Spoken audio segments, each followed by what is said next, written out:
AITA for not cutting off my mom after my daughter's death. So, here's the backstory. About a year ago, my world turned upside down when our 2-year-old daughter drowned in my mom's pool. My mom was watching her that day, and according to the security footage, my daughter was left alone for just 2 minutes. The fire alarm went off inside the house, so my mom rushed inside to check for a potential fire, but it was a false alarm. When she realized and came back outside, my daughter had crawled into the pool and was unresponsive. My mom immediately started CPR, but she couldn't save her. We live in a rural area, and it took EMS about 30 minutes to arrive. This incident was caught on security cameras, so there's no ambiguity. It was a tragic accident. My mom has always been competent. She raised me and my siblings, fostered other kids, and even babysat my nieces without any issues.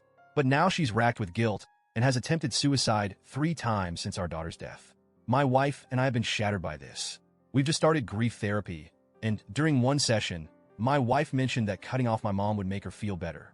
She wants nothing to do with my mom, which I understand and support, but she also wants me to go no contact, NC, with her too. I couldn't bring myself to do that. I just don't see it as fair to cut off my mom for something that was a heartbreaking accident. I fully respect my wife's decision to avoid my mom, but I haven't pushed her to reconnect, and I'm not asking her to change her stance. Things blew up last night when my wife saw me shopping online for a birthday gift for my mom.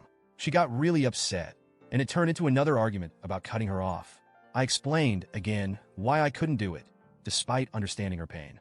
My wife feels betrayed, saying that by staying in touch with my mom, I'm betraying her and our late daughter. She gave me an ultimatum.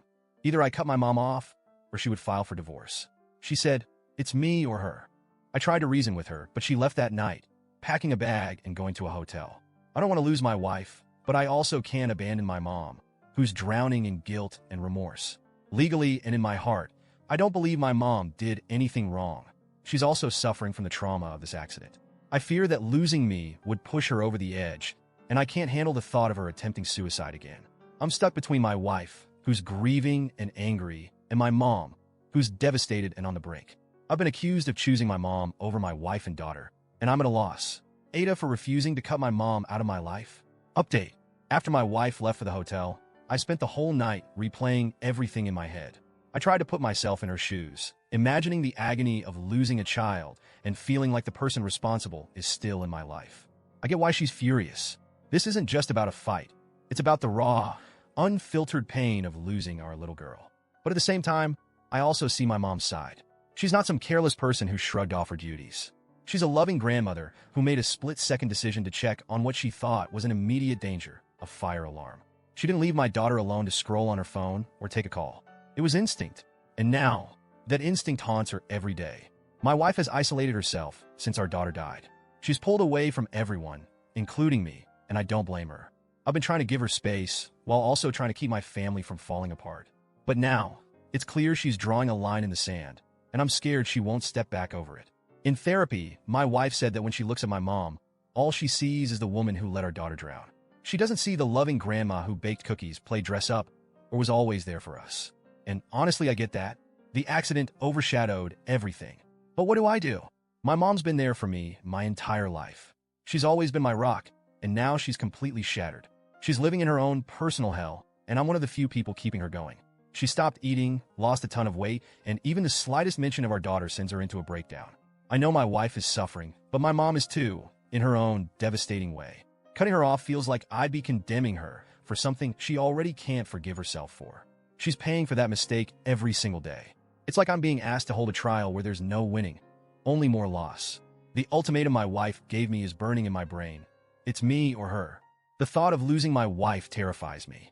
But abandoning my mom could destroy her completely, and honestly, I don't think I could live with that either. Since my wife left, I've been trying to reach out, but she's not answering my calls. She's made it clear that if I don't choose, she'll make the choice for me. I feel paralyzed by the weight of this decision. My therapist says I need to set boundaries, but how do you set boundaries with grief? How do you tell your heart to stop loving your mom because of a tragic accident, or stop loving your wife because she's in unimaginable pain? I keep replaying the what-ifs over and over. What if I had told my mom not to take her eyes off our daughter, no matter what? What if the fire alarm hadn't gone off? What if I could convince my wife that my mom didn't do this on purpose, that she's punishing herself enough already? This is eating me alive. I don't want to lose my wife, and I don't want to push my mom over the edge. My family is broken, and I don't know how to fix it. I've read every message, every word of advice people have given, and it's like trying to navigate a storm without a compass. I feel like no matter what I do, I'm going to lose someone I love. So, Reddit, am I the asshole for not cutting off my mom? Or am I just a son trying to keep his family from crumbling even more than it already has?